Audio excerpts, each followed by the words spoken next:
Students, आज हम लोग बात करेंगे टोटल कॉस्ट के बारे में। हम लोगों ने लास्ट वीडियो में बात किया हुआ है कॉन्सेप्ट्स ऑफ कॉस्ट, जो कि 3 थे: total cost, average cost and marginal cost. तो मैंने आपको लास्ट वीडियो में ही बोला था जब हम उसको ब्रीफ कर रहे थे कि अभी हम लोग उसको समझ रहे हैं, फिर अगले वीडियो में हम लोग इन सारे जो कॉन्सेप्ट्स ऑफ कॉस्ट हैं इनको डिटेल में देखेंगे। तो आज वही करने वाले हैं।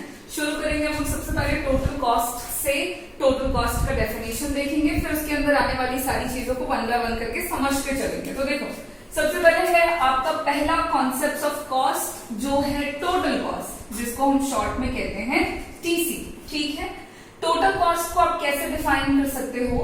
तो total cost is defined as the sum total of total fixed cost and total variable cost at a corresponding level of output produced. कहने का मतलब हुआ कि एक निश्चित मात्रा में जितनी भी वस्तुओं को आप प्रोड्यूस कर रहे हैं, उत्पादित कर रहे हैं, तो एक कॉरेस्पॉन्डिंग लेवल ऑफ आउटपुट को प्रोड्यूस करने पर जो प्रोड्यूसर के द्वारा टोटल फिक्स्ड कॉस्ट इनकर किया जाता है और टोटल वेरिएबल कॉस्ट इनकर किया जाता है। जब आप इन दोनों का सम टोटल निकालोगे तो उसी सम टोटल को हम क्या कहेंगे? Total cost. ठीक है, जैसा कि हमने लास्ट वाले वीडियो में डिस्कस किया था कि टोटल कॉस्ट जो हो गया आपका, वो सम टोटल हो जाता है टीएफसी एंड टीवीसी का, मतलब total fixed cost and total variable cost का। अब टोटल कॉस्ट को आप सिंबॉलिकली कैसे दिखा सकते हो? तो यहाँ पे समझने वाली बात है, टोटल कॉस्ट को ना हम 3 तरीकों से सिंबलाइज कर सकते हैं, मतलब सिंबॉलिकली इसको हम दिखा सकते हैं। सबसे पहला है आपका TC is equals to TFC plus TVC, जहां पे दिख रहा है कि total cost is the sum total of total fixed cost and total variable cost. इन दोनों को सिंपली आप जोड़ दोगे तो आपको निकल आएगा टोटल कॉस्ट। ठीक है, तो टोटल कॉस्ट को आप ऐसे भी दिखा सकते हो। साथ ही साथ टोटल कॉस्ट को अगर हमें एवरेज कॉस्ट की मदद से कैलकुलेट करना है या एवरेज कॉस्ट के हेल्प से हमको टोटल कॉस्ट को सिंबॉलिक फॉर्म में दिखाना हो, तो टोटल कॉस्ट को हम ऐसे भी लिख सकते हैं कि TC is equals to AC into Q, जहां पर ये जो क्यू है ये बतला रहा है आउटपुट प्रोड्यूस को, कितना आउटपुट प्रोड्यूस किया गया है, और AC जो है वो दिखा रहा है एवरेज कॉस्ट को, जिसे हम आगे के वीडियो में समझेंगे और लास्ट वीडियो में भी हमने थोड़ा बहुत इसको समझ रखा है। तो एक एवरेज कॉस्ट में मैंने आपको कल के वीडियो में ही बताया था, ये पर यूनिट कॉस्ट की बात करता है। ठीक है, कि 1 यूनिट ऑफ आउटपुट को प्रोड्यूस करने का कॉस्ट कितना है, तो 1 यूनिट को आउटपुट को बनाने का कॉस्ट और कितना आउटपुट आपने बनाया है, जब आप इन दोनों को सिंपली मल्टीप्लाई करोगे देन आपको टोटल कॉस्ट निकल कर आ जाएगा। So TC is equals to AC into Q, ये भी एक तरीका है टोटल कॉस्ट निकालने का और टोटल कॉस्ट को सिंबॉलिक फॉर्म में लिखने का। एक और तरीका है जिससे आप टोटल कॉस्ट को दिखा सकते हैं, दैट इज टोटल कॉस्ट अगर एवरेज कॉस्ट नहीं दिया हुआ है, total fix and total variable cost भी नहीं दे रखा है, और आपके पास सिर्फ मार्जिनल कॉस्ट है, और आपको मार्जिनल कॉस्ट की मदद से अगर टोटल कॉस्ट निकालना है तो आप कैसे निकाल सकते हो? तो जब आप मार्जिनल कॉस्ट का समेशन कर दोगे ना, जितना भी जिस भी लेवल ऑफ आउटपुट पर या जिस भी यूनिट का टोटल कॉस्ट आपको टोटल निकालना है, ठीक है, तो आप उन सारे यूनिट का मार्जिनल कॉस्ट का समेशन कर दो, आपको टोटल कॉस्ट निकल आएगा। ठीक है, तो टोटल कॉस्ट निकालने का ये भी एक तरीका है। अच्छा, सोच रहे होगे कि ये सब ऐसे कम समझ में आ रहा है, तो ये जो फॉर्मूलाज हम लोग यहाँ लिख रहे हैं टोटल कॉस्ट को निकालने का, ये सब हमारा प्रैक्टिकली यूज होगा जब हम टेबल बनाएंगे और एवरेज कॉस्ट समझ रहे होंगे, टोटल कॉस्ट समझ रहे होंगे। इसके आगे हम लोग करने वाले हैं रिलेशनशिप समझेंगे, तो वहां पे हमको ये सब बहुत इजीली समझ में आ जाएगा कि टोटल कॉस्ट को मार्जिनल कॉस्ट की मदद से कैसे निकाल सकते हैं एंड टोटल कॉस्ट को एवरेज कॉस्ट की मदद से भी कैसे निकाल सकते हैं। फिलहाल हम लोग टोटल कॉस्ट को डिफाइन कर रहे हैं। डेफिनेशन हमको पता लग गया है, it is the sum total of total fixed cost and total variable cost at a corresponding level of output produce. इसको सिंबॉलिक फॉर्म में आप 3 तरह से लिख सकते हो, TC is equals to TFC plus TVC, TC is equals to AC into Q, और आप इसको लिख सकते हैं TC is equals to summation of marginal cost. अब देखो यहाँ पे क्या है, टोटल कॉस्ट का चूंकि डेफिनेशन ही कहता है कि it is the sum total of total fixed and total variable cost, तो यहाँ पे 2 टर्म है, जो हमें और थोड़ा डिटेल में समझना होगा, क्योंकि हम टोटल कॉस्ट की बात कर रहे हैं। तो टोटल कॉस्ट जिसका समेशन है, जरा उसको समझ लें तो हमको बहुत आसानी से टोटल कॉस्ट समझ में आ जाएगा। तो इससे पहले कि हम टोटल कॉस्ट के टेबल और उसके डायग्राम पे चले, उससे पहले आपको total fixed and total variable cost को समझना होगा, जो हम अभी आगे करने वाले हैं। तो सबसे पहले बात करेंगे टोटल फिक्स्ड कॉस्ट की, कि टोटल फिक्स्ड कॉस्ट का क्या मतलब है और टोटल फिक्स्ड कॉस्ट का क्या नेचर है। तो इसमें हम लोग वैसा कुछ नया नहीं पढ़ने वाले हैं। Fixed cost and variable cost हम लोगों ने अपने कुछ पिछले वीडियोस में डिस्कस कर रखा है। जब हम शॉर्ट टर्म कॉस्ट पढ़ रहे थे तो हमने देखा था कि शॉर्ट टाइम पीरियड में जो कॉस्ट है वो दो टाइप का होगा, fixed and variable.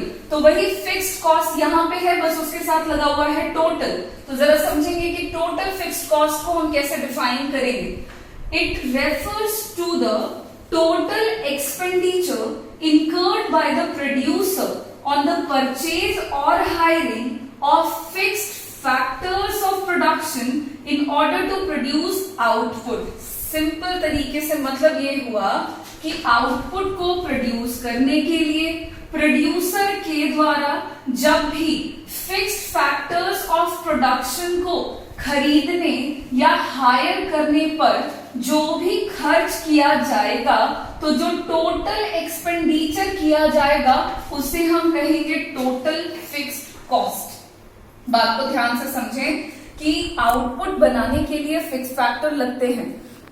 Fixed factors को या तो खरीद सकते हैं या तो हायर कर सकते हैं।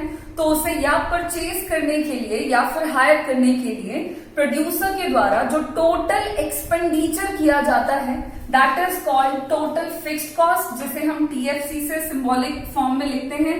अब सिंबॉलिकली आप टीएफसी को कैसे निकाल सकते हो या लिख सकते हो, तो टीएफसी इज इक्वल्स टू हो जाएगा आपका टीसी माइनस टीवीसी। यहाँ पे TC is your total cost and TVC हो गया आपका टोटल वेरिएबल कॉस्ट। ये कहां से आया है, तो ये यहां से आया हुआ है जो हमने अभी अभी देखा है। TC is equals to TFC plus TVC. अब टीएफसी निकालना है तो टीसी में से टीवीसी को घटा देंगे तो क्या टोटल फिक्स्ड कॉस्ट निकल आएगा। वही चीज यहाँ पे लिखा है हमने। अच्छा, एक और तरीका हो सकता है टोटल फिक्स्ड कॉस्ट को निकालने का।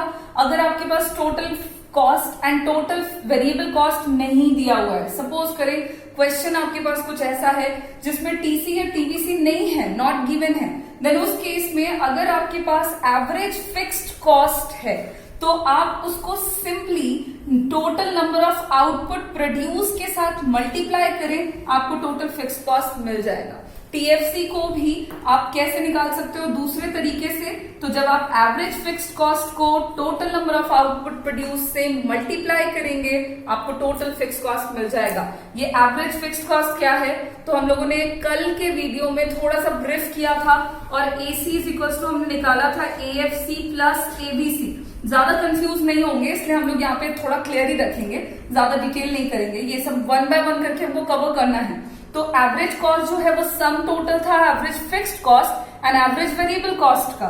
तो वही एवरेज फिक्स्ड कॉस्ट को जब आप total number of output produce से करेंगे multiply, then you get the total fixed cost. अब हम टोटल फिक्स्ड कॉस्ट के नेचर को और ज्यादा समझने के लिए एक टेबल बनाएंगे और फिर हम लोग इसका ग्राफ भी बना करके देखेंगे, ताकि हमें टोटल कॉस्ट और अच्छे से समझ में आए।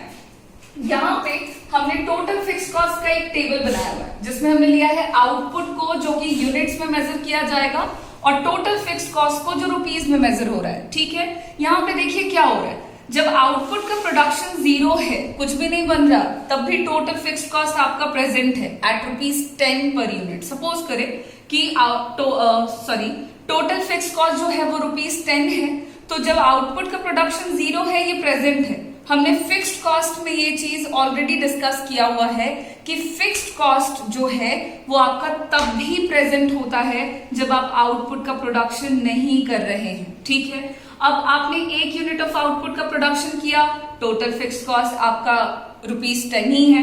आपने 2 कर दिया, आउटपुट का प्रोडक्शन आप बढ़ाते चले जा रहे हो, 1 से 2, 2 से 3, 3 से 4, ऐसा करते करते आप 10 तक पहुंच रहे हैं। लेकिन तब भी जब आप अपने फिक्स्ड कॉस्ट की तरफ देखेंगे तो आपको ये रिमेन्स कांस्टेंट मिलने वाला है at all units of output produce. So जैसा कि मैंने आपको पहले ही बोला कि total fixed cost and fixed cost like same है, बस एक वर्ड का डिफरेंस है, that is the total word. तो नेचर सेम रहेगा।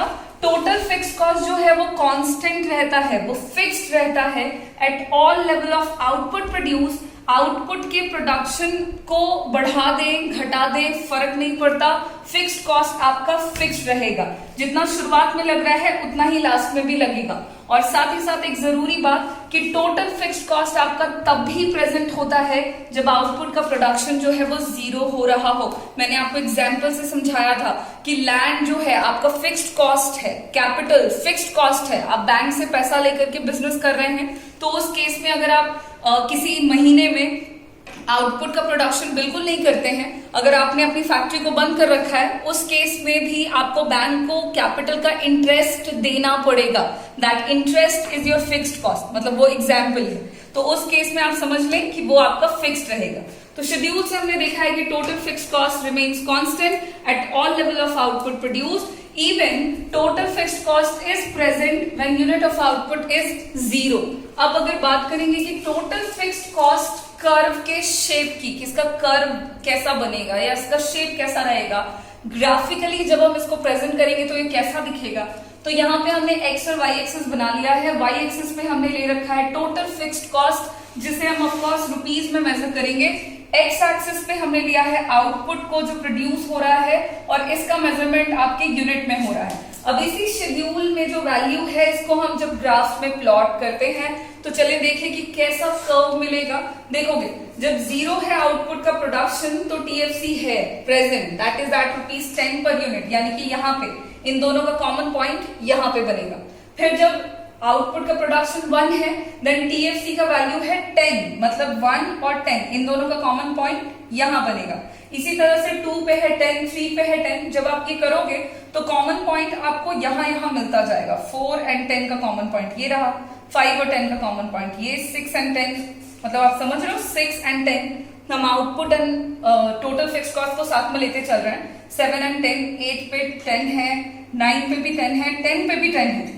तो ये रहा कॉमन पॉइंट और जब आप इसको सिंपली मिलाएंगे तो आपको एक स्ट्रेट लाइन मिल रहा है, हॉरिजॉन्टल स्ट्रेट लाइन मिल रहा है। ये टीएफसी को इंडिकेट कर रहा है। ये हॉरिजॉन्टल स्ट्रेट लाइन इंडिकेट ही ये कर रहा है कि टोटल फिक्स्ड कॉस्ट फिक्स्ड रहेगा, कांस्टेंट रहेगा eight all units of output produce. और एक जरूरी बात कि टोटल फिक्स्ड कॉस्ट का जो कर्व है या जो लाइन है वो वाई एक्सिस से हमेशा शुरू होगा। वो किसी भी पॉइंट पे शुरू हो सकता है लेकिन हमेशा स्टार्टिंग पॉइंट जो है वो वाई एक्सिस होगा, बिकॉज यहाँ पे ये वाई एक्सिस से स्टार्ट हो रहा है। ये इंडिकेट कर रहा है कि टीएफसी जो है वो आपका तब भी प्रेजेंट होगा जब लेवल ऑफ आउटपुट का प्रोडक्शन जो है वो कितना होगा, वो रहेगा आपका 0।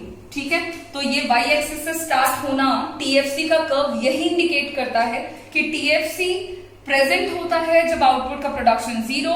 ये हॉरिजॉन्टल स्ट्रेट लाइन जाता है या आप इसको कह सकते हैं कि ये parallel to the X axis है, जो ये इंडिकेट करता है कि आउटपुट के प्रोडक्शन में जितना मर्जी चेंज कर ले, टोटल फिक्स्ड कॉस्ट जो है एक सर्टेन टाइम पीरियड में टोटल फिक्स्ड कॉस्ट जो है वो रिमेन्स फिक्स्ड रहेगा आपका, वो अलग अलग लेवल ऑफ आउटपुट पे चेंज नहीं होगा।